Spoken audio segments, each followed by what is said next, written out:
Hello friends, welcome to the world of accounting. और आज हम देखने जा रहे हैं कि कैश वाउचिंग कैसे होगा। अगर आपके पेपर में क्वेश्चन आया कि how to do cash vouching, तो आप उसका आंसर ये वीडियो देखकर भी लिख सकते हैं। या फिर आप अगर ऑडिटर है या बनने वाले हो या आपकी पहली ऑडिट होने वाली है, तो आप वहाँ पर कैश की वाउचिंग कैसे करेंगे, तो ये वीडियो को देख के आप सीख सकते हैं। इट इज़ बाय आकाश गुप्ता। और फ्रेंड्स, अगर ये वीडियो अच्छा लगे तो लाइक और सब्सक्राइब ज़रूर कीजिएगा और शेयर भी। तो देखते हैं कि कैश वाउचिंग कैसे करनी चाहिए। सबसे पहली बात, वहाँ पर जो कैश वाउचर्स होंगे उसके ऊपर सबसे पहले हमें डेट देखना चाहिए कि रेलेवेंट फाइनेंशियल ईयर में हुआ या नहीं। क्योंकि कभी कभी क्या हो सकता है ना कि वो लोग क्या करेंगे, कैशियर क्या करेगा, कोई पास्ट ईयर का वाउचर लाके ये करंट ईयर में लाके रख देगा और हमें पता भी नहीं चलेगा। उससे क्या होगा ना फ्रेंड्स, कि जो कैश वाउचर रहेगा ना पेमेंट का, पेमेंट ज़्यादा हो जाएगा। पेमेंट ज़्यादा होगा इसका मतलब कैश कम होगा। अब ऐसा भी हो सकता है कि कैशियर ने खुद ने कैश विड्रॉ किया हो अपने फ़ायदे के लिए, अपने बेनिफिट के लिए, और वो कैश किसका है, कंपनी का है, तो कैशियर ऐसे खुद के बेनिफिट के लिए उसे यूज़ नहीं कर सकता। तो इस बात का बड़ा ही ध्यान रखें कि वो करंट फाइनेंशियल ईयर का हो, रेलेवेंट फाइनेंशियल ईयर, और उसे एक ऑथोराइज पर्सन ने ही साइन किया हो। अब ऑथोराइज पर्सन जो कंपनी ने रखा होगा कैश के लिए, वो ऑथोराइज पर्सन, तो हम कैसे पता करेंगे कि वो सिग्नेचर उसका है या नहीं। सबसे इजी वे, जाओ मैनेजमेंट के पास, बोलो हमें ऑथोराइज पर्सन की सिग्नेचर देखनी है, सिंपल, बस, और कुछ नहीं। उसके बाद हमें क्या करना है, हमें देखना है कि कोई भी कैश ट्रांजैक्शन 20,000 के ऊपर नहीं हुई हो। कोई भी कैश ट्रांजैक्शन 20,000 के ऊपर नहीं हो, वो भी रेवेन्यू नेचर आइटम के लिए। रेवेन्यू नेचर आइटम जो नॉर्मल आइटम होता है, जो कैपिटलाइज नहीं होता है, उसे रेवेन्यू आइटम्स बोल सकते हैं हम लोग। क्यों? क्योंकि इनकम टैक्स एक्ट 1961 के हिसाब से कोई भी कैश एक्सपेंस जो 20,000 से ऊपर है और एक ही दिन में और एक ही पार्टी को हो रहा है, तो फिर वो आपको डिसअलाउड कर देंगे एक्सपेंडिचर लेने के लिए। लेकिन अब बजट 2017 में कुछ अमेंडमेंट आए हैं, उसके वजह से वो जो टैक्स लिमिट थी 20,000 की, जो सिर्फ रेवेन्यू एक्सपेंडिचर के ऊपर लगती थी, अब वो रेवेन्यू और कैपिटल दोनों के ऊपर लगेगी अंडर सेक्शन 35 AD। और वो एक्सपेंडिचर कर दिया है गाइस 10,000 का, ध्यान से देना, सुनना, 10,000 का गाइस, वो भी ईयर 17-18 से, फाइनेंशियल ईयर 17-18 से। Okay friends, ₹10,000। अब अगली चीज़, वहाँ पे कोई कोई कंपनी होती है ना गाइस, उन लोग क्या करते हैं कि एक पॉलिसी बना के रखते हैं कि हम ये महीने में इतना ही कैश एक्सपेंडिचर करेंगे, बाकी के एक्सपेंडिचर हम चेक में करेंगे, बैंक से करेंगे, डीडी बनाएंगे, जो भी हो।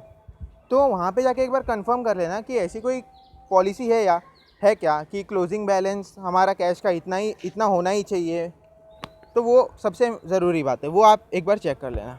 उसके बाद कोई भी एक्सपेंस जो कैश में हो और 5,000 से ज़्यादा हो, 5,000 नहीं, 5,000 से ज़्यादा हो, ओके, तो वो वाउचर पे रेवेन्यू स्टैम्प लगाया है या नहीं, वो भी कैंसिल किया हुआ। हाँ, क्योंकि अगर कैंसिल नहीं करेंगे ना, तो वही स्टैम्प उठा के हम कहीं और लगा दे, पता ना चले।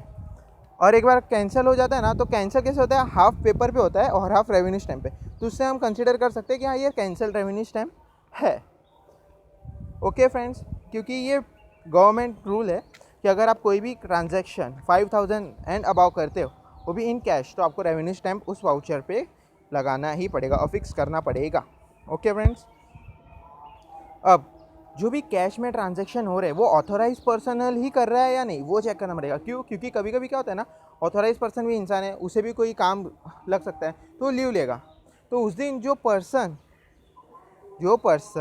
कैश वाउचिंग कर रहा है, वो ऑथोराइज पर्सन से परमिशन लेके कर रहा है या नहीं।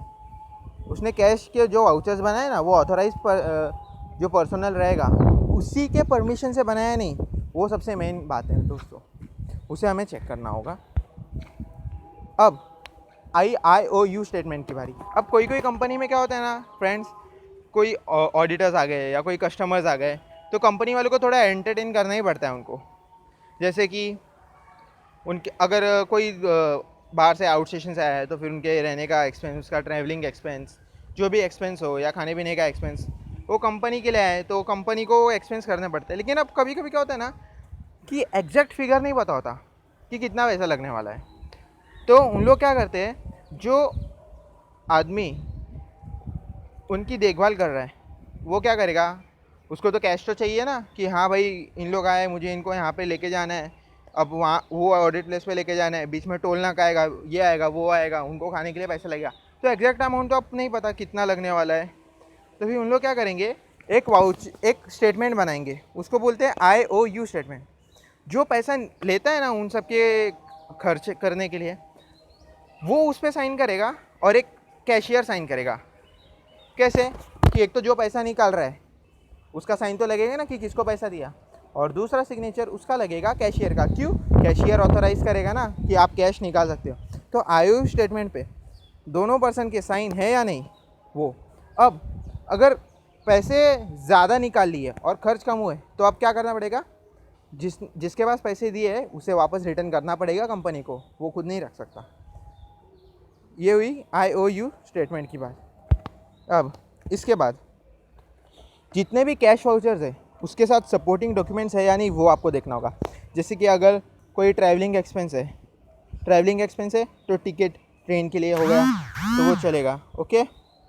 उसके बाद ट्रैवलिंग एक्सपेंस के लिए टिकट्स हो गया या बस के टिकट्स हो गए। लेकिन अगर रिक्शा से मांगो तो नहीं मिल पाएगा, तो फिर वहाँ पे आपको ट्रस्ट करना ही पड़ेगा कि अगर रिक्शा से गया होगा। लेकिन अगर सबसे बहुत ही ह्यूज अमाउंट है रिक्शा का तो ऐसे थोड़ी ना हो सकता है कि क्यों, कंपनी को भी अपने पैसे बचाने, तो इतना ज़्यादा अमाउंट नहीं रही।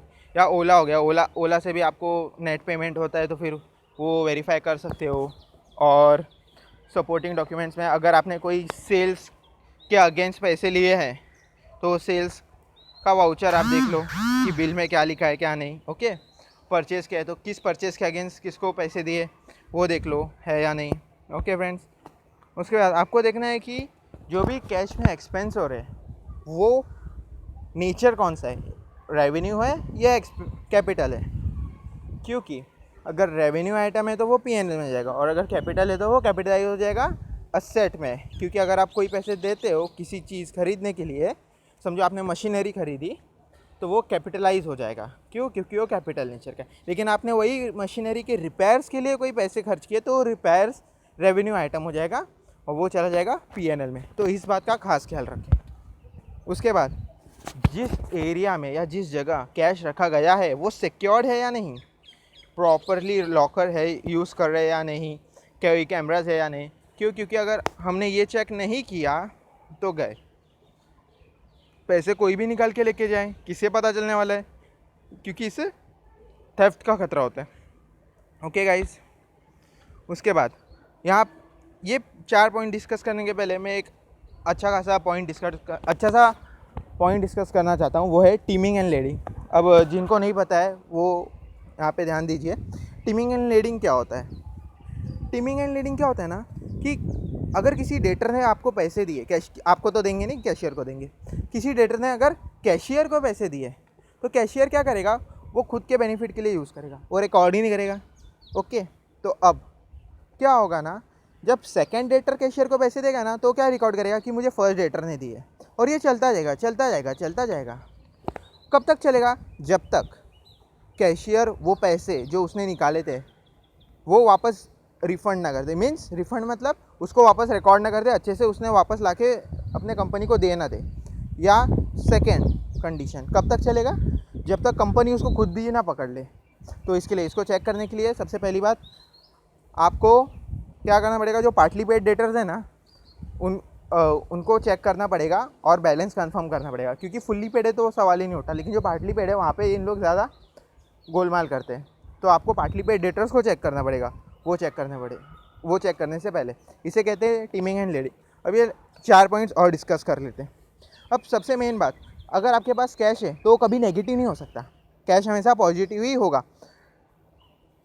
क्यों? ऐसा क्यों? कभी आपने आपके हाथ में कैश नेगेटिव में देखा है क्या? नेगेटिव फिगर्स कहाँ से आएंगे? बैंक एक बार को हो सकता है, क्यों? बैंक में ओवरड्राफ्ट फैसिलिटी होती है तो नेगेटिव में जाएगा तो ओवरड्राफ्ट हो जाएगा बैंक, लेकिन कैश कभी नेगेटिव में नहीं जा सकता, ये मेन बात है। उसके बाद अगर कोई वेजेस दे रहे हैं ना कंपनी किसी को भी, वर्कर्स को अपने, तो वो वेजेस का एक शीट बनाए या नहीं वो पहले पूछो, उसमें वर्कर्स ने साइन किया है या नहीं वो पूछो। अब ऐसा क्यों? क्योंकि उसमें क्या होता है कि वेजेस देंगे उन लोग लेकिन कम देंगे। कैशियर क्या करेगा, वर्कर्स को वेजेस देगा लेकिन कम देगा, और कम रिकॉर्ड और है ना क्या रिकॉर्ड करेगा कि मैंने ज़्यादा वेजेस दिए। तो इसलिए वर्कर्स की साइन ज़रूरी है कि उनको उतने पैसे मिल रहे हैं या नहीं। क्यों? वो ऐसा दिखा देगा ना कि मैंने पैसे तो ज़्यादा दिए लेकिन असल में ऐसा है क्या, नहीं। तो उनको बोलो कि एक ऐसे मेंटेन करना चाहिए वेजेस का शीट भी। उसके बाद कैश वेरिफिकेशन हो रहा है या नहीं वो देखना पड़ेगा। ये कैसे पता चलेगा? इंटरनल चेक, कि एक डिपार्टमेंट का बंदा आके दूसरे डिपार्टमेंट में जाके चेक कर रहा है कि वो अपने काम बराबर कर रहे हैं नहीं।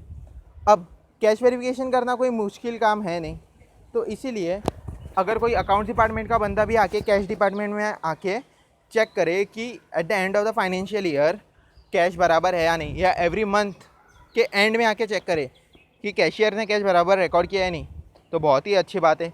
क्यों? क्योंकि इससे क्या हो रहा है, क्रॉस वेरिफिकेशन हो रहा है कि एक डिपार्टमेंट का बंदा आके दूसरे डिपार्टमेंट के बंदे का काम चेक कर रहा है। इसको बोलते हैं क्रॉस वेरिफिकेशन।